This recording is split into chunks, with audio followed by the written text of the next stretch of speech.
Hello students, welcome to K2 Institute. So today we are going to continue on chapter number 3 of class 12th polity, which is your contemporary South Asia.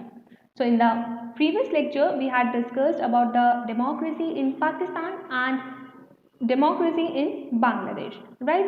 So we had discussed about the history of Bangladesh, about how certain military leaders established their rule, and how finally in 1991 a particular democratic country was established in the Bangladesh. A democratic government was established in the Bangladesh.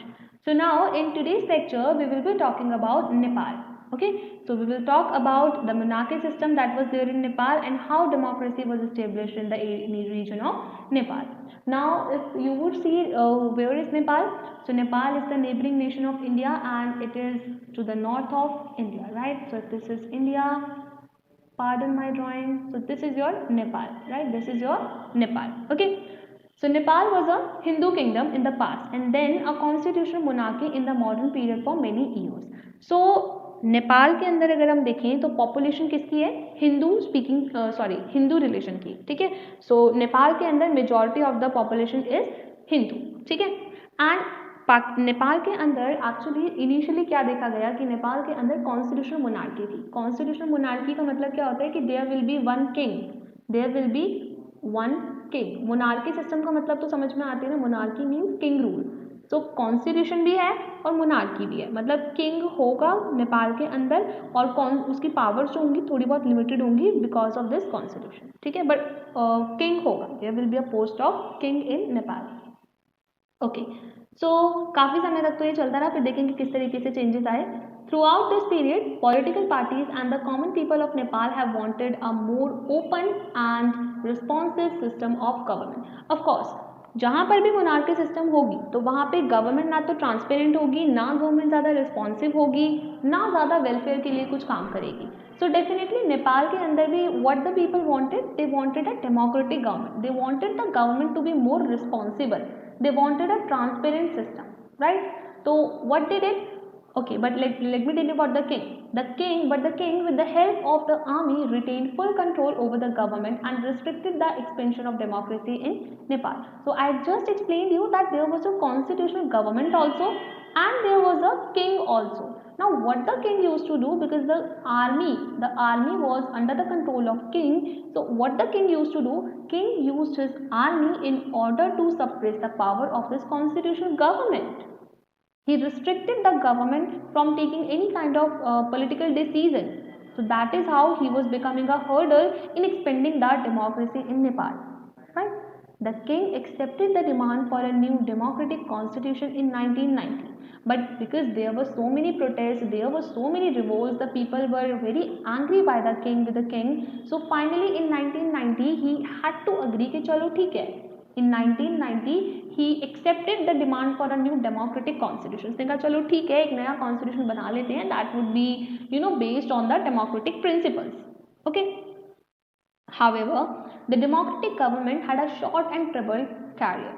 1990 में finally Nepal के अंदर एक constitution बनाया गया on the principle of democracy, on the principle of democracy. But this was very short, this was for a very short period of time. Okay, now why? Because definitely king को तो अपनी मनमानी करनी है, because of this constitution king was not able to do all those things. So definitely king को लगा कि नहीं ये तो गलत हो गया भाई, गलत हो गया, कॉन्स्टिट्यूशन नहीं बनाना चाहिए था on the basis of democracy, ठीक है. During the 90s, the Maoists of Nepal were successful in spreading their influence in many parts of Nepal. Now you would see that भाई नेपाल के अंदर एक माओइस्ट का भी ग्रुप जो था वो एमर्ज होकर आ रहा था. ना माओइस्ट कौन थे? देखो, किंग से परेशान तो हर कोई था, किंग से परेशान तो हर कोई था, नॉर्मल इंडिविजुअल भी और ये जो माओ. बट जो डिफरेंस है वो ये है कि कुछ there were certain people who wanted कि ठीक है किंग रहेगा, किंग को रहने दो, बट थोड़ा हमें ज़्यादा डेमोक्रेसी दे दो, थोड़ी सी हमें ज़्यादा डेमोक्रेसी दे दो, गवर्नमेंट को थोड़ी लिबर्टी दो. भाई गवर्नमेंट कॉन्स्टिट्यूशन के हिसाब से कुछ काम करे, आप यहीं बैठे रहो, हम किंग को कुछ नहीं बोल रहे, किंग का होना ज़रूरी है बट आप हमको थोड़ी सी डेमोक्रेसी दे दो, ठीक है.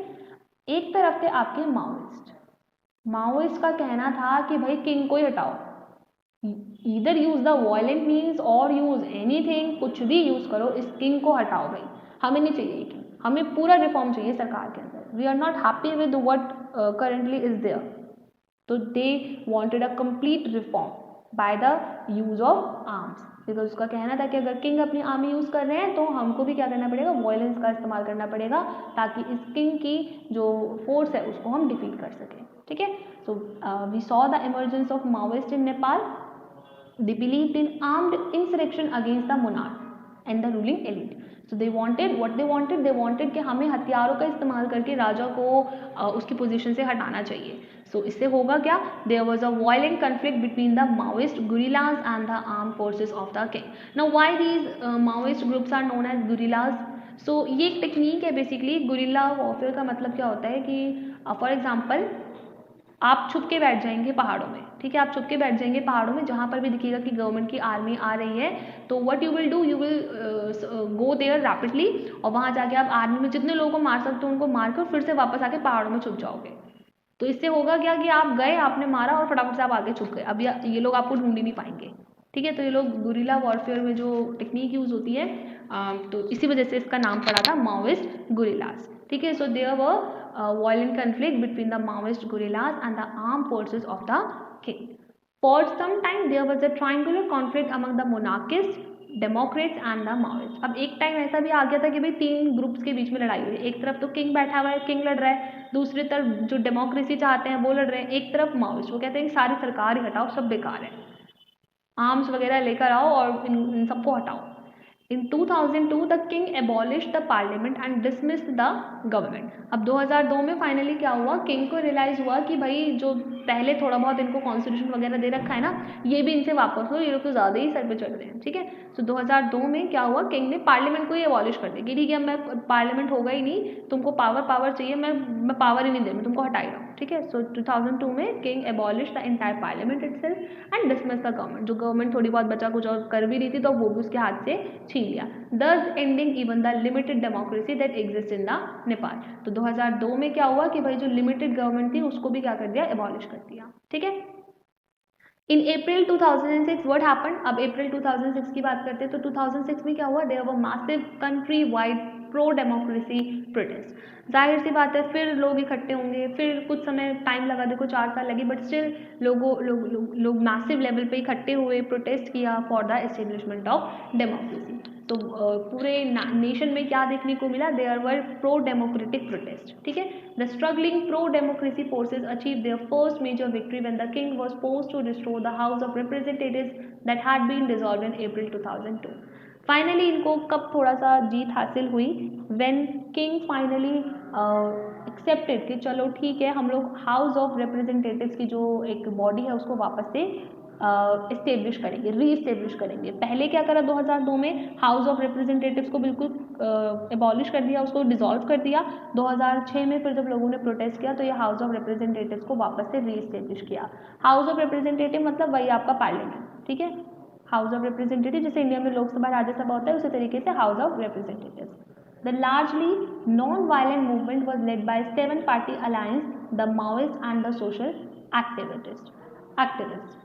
तो बेसिकली जो पूरा नॉन वायलेंट मूवमेंट था, मतलब without the use of violence, जो पूरा प्रोटेस्ट हुआ था, पीसफुल प्रोटेस्ट, वो किसने लीड किया था, so it was led by a political party जिसका नाम था 7-party अलायंस, मतलब 7 पॉलिटिकल पार्टी ने अलायंस बनाया, गठबंधन किया, and they worked towards protesting against the monarchy system. Along with that Maoist ने भी सपोर्ट किया और सोशल एक्टिविस्ट ने तो करा ही support. Nepal transition to democracy is almost complete. अब नेपाल का जो ट्रांजिशन था टुवर्ड्स डेमोक्रेसी वो ऑलमोस्ट कंप्लीट हो गया, मतलब अब नेपाल के अंदर डेमोक्रेसी ऑलमोस्ट आ गई। Nepal has undergone a unique moment in its history because it formed a constituent assembly to draft the constitution for Nepal. अब फाइनली क्योंकि आप देखेंगे तो 2006 के अंदर अब वो नेपाल के अंदर क्या हो गया, हाउस ऑफ रिप्रेजेंटेटिव एस्टेब्लिश हो गए। सो दैट मीन्स अब एक डेमोक्रेटिक गवर्नमेंट आप एक्सपेक्ट कर सकते हो कि नेपाल में बन गई होगी। अब डेमोक्रेटिक गवर्नमेंट का आने का मतलब क्या है कि भाई ये लोग क्या बनाएंगे, अब कॉन्स्टिट्यूशन बनाएंगे। क्या बनाएंगे, कॉन्स्टिट्यूशन बनाएंगे। ठीक है, some sections in Nepal thought that a nominal monarchy was necessary for Nepal to retain its link with past. अब देखो वही चीज़ है कि कुछ लोग थे जो चाहते थे कि भाई किंग की पोस्ट होनी चाहिए, क्यों, क्योंकि किंग की पोस्ट जो है वो नेपाल को उसके पास्ट के साथ लिंक करके रखेगी। मतलब जो किंग की पोस्ट है हेरिडेटरी पोस्ट है, it is a post of very much significance, तो ये पोस्ट तो रहनी चाहिए लेकिन डेमोक्रेटिक गवर्नमेंट भी साथ साथ होनी चाहिए। The Maoist group agreed to suspend the arm struggle. Maoist group ने कहा कि चलो ठीक है, हम अपना जो आर्म स्ट्रगल है, हम जो लड़ाइयाँ करते हैं वो छोड़ देंगे। They wanted the constitution to include the radical programme of social and economic restructuring. But Maoist ने क्या डिमांड रखी? माओइस्ट ने डिमांड रखी कि लेकिन आप लोग जो कॉन्स्टिट्यूशन बनाएंगे ना, उसके अंदर आप लोग क्या करेंगे? रेडिकल प्रोग्राम्स रखेंगे। रेडिकल मतलब जो सडनली एकदम बहुत सारी चीज़ों में बदलाव लाते हैं, जैसे कि सोशल और इकोनॉमिक जो स्ट्रक्चर्स हैं उनको एकदम से रिफॉर्म कर दे, उनको एकदम चेंज कर दे जो नेपाल के अंदर एग्जिस्ट करते हैं। All the parties in the SPA 7 party alliance में जो पॉलिटिकल पार्टीज थी, उन लोगों में से काफ़ी सारी पार्टीज ने इस चीज़ को लेके अग्री नहीं किया। तो फिर हुआ क्या? फिर फाइनली तो माओइस्ट ग्रुप खुश नहीं थे, तो फिर वो लोग आर्म रेबेलियन दोबारा करते। ठीक है, so Maoist and some other political groups were also deeply suspicious of the Indian government and its role. और जो माओइस्ट ग्रुप थे उनका ये भी कहना था कि भाई इंडिया का भी ज़्यादा इन्फ्लुएंस नहीं होना चाहिए नेपाल के अंदर, वरना इंडिया वाले भी नेपाल का गलत फायदा उठा लेंगे। ठीक है। In the future of Nepal in 2018, Nepal become a democratic republic after abolishing the monarchy. अब 2008 के अंदर फाइनली क्या हुआ? 2006 में सिर्फ एक हाउस ऑफ रिप्रेजेंटेटिव बनाया गया था और 2008 में फिर क्या करा गया कि जो किंग की पोजीशन थी, जो मोनार्की थी, इसी को पूरी तरीके से अबॉलिश कर दिया गया। और 2015 में फाइनली नेपाल के अंदर एक अपना नया कॉन्स्टिट्यूशन बना, जो अब तक नेपाल के अंदर फाइनली एग्जिस्ट कर रहा है। तो आपने देखा कितने सारे अप्स एंड डाउन थे, कितनी बार कॉन्स्टिट्यूशन बना, कितनी बार अलग सरकार आई और कॉन्स्टिट्यूशन को फिर से हटा दिया गया, गवर्नमेंट पार्लियामेंट को डिसॉल्व कर। तो there were so many things. Okay, so you have to have a good understanding of all this topic. Okay, because आपसे एग्जाम में क्वेश्चन पूछा जा सकता है कि discuss the establishment of democracy in Nepal, so you will have to mention all these points. Okay, so let's quickly have a summary of Nepal's democracy. Okay, तो इनिशियली नेपाल की अगर हम बात करें तो हिंदू किंगडम है पूरा। ठीक है, यहाँ से बात करते हैं अपना।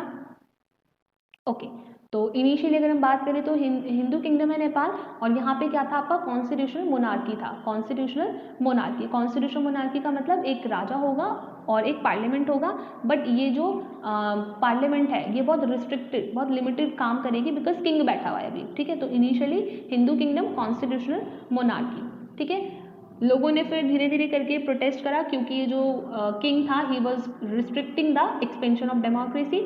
1990 में फाइनली किंग ने कहा कि चलो ठीक है, एक डेमोक्रेटिक कॉन्स्टिट्यूशन बना लेते हैं, बट बहुत शॉर्ट टर्म के लिए चला। क्यों? क्योंकि भाई डेमोक्रेटिक कॉन्स्टिट्यूशन सर्टेनली राजा के तो अगेंस्ट ही था। फिर हमने बात करी दो ग्रुप्स की, जिसमें माओइस्ट पढ़ा हमने और एक नॉर्मल लोग। माओइस्ट का कहना था कि भाई हम लोग तो आर्म्स का इस्तेमाल करेंगे ताकि इस राजा को कम्प्लीटली यहाँ से हटा दें। आर्म्ड इंस्ट्रक्शन का इन लोगों ने यूज़ किया, तो काफ़ी सारे वायलेंट कॉन्फ्लिक्ट हुए। माओइस्ट गुरिल्ला हमने एक टर्म पढ़ी, ताकि किंग की फोर्सेस को हटाया जा सके।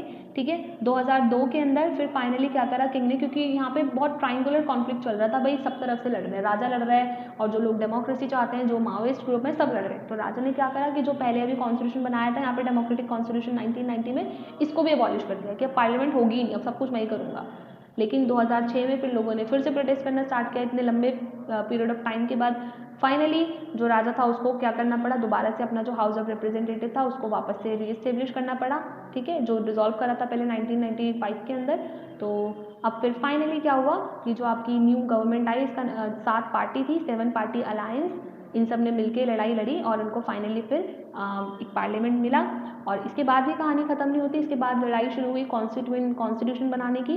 तो कॉन्स्टिट्यूशन में माओइस्ट का कहना था कि भाई हमें रेडिकल चेंजेस चाहिए, जो कि 7 पार्टी अलायंस के लोग नहीं माने, तो इससे भी रिलेटेड काफ़ी लड़ाई हुई। तो इसलिए आप देखेंगे कि 2006 के बाद भी, 2006 में इन लोगों को आज़ाद, मतलब मोरल लेसन कह सकते हैं कि डेमोक्रेटिक गवर्नमेंट इस्टेब्लिश हो गई, बट कॉन्स्टिट्यूशन बनने में देखो 2015 तक का टाइम लग गया। वो इसलिए लगा क्योंकि अभी तक किंग एग्जिस्ट कर रहा था। ठीक है, फिर आप देखेंगे कि यहाँ पे फाइनली 2008 के अंदर किंग की जो पोजीशन थी उसको कम्प्लीटली हटा दिया गया। ठीक है, और फिर फाइनली 2015 के अंदर एक कॉन्स्टिट्यूशन बना जिसको सबने एक्सेप्ट किया, और फाइनली अब जो प्रेजेंट आपका नेपाल है वो इसी कॉन्स्टिट्यूशन के ऊपर चलता है।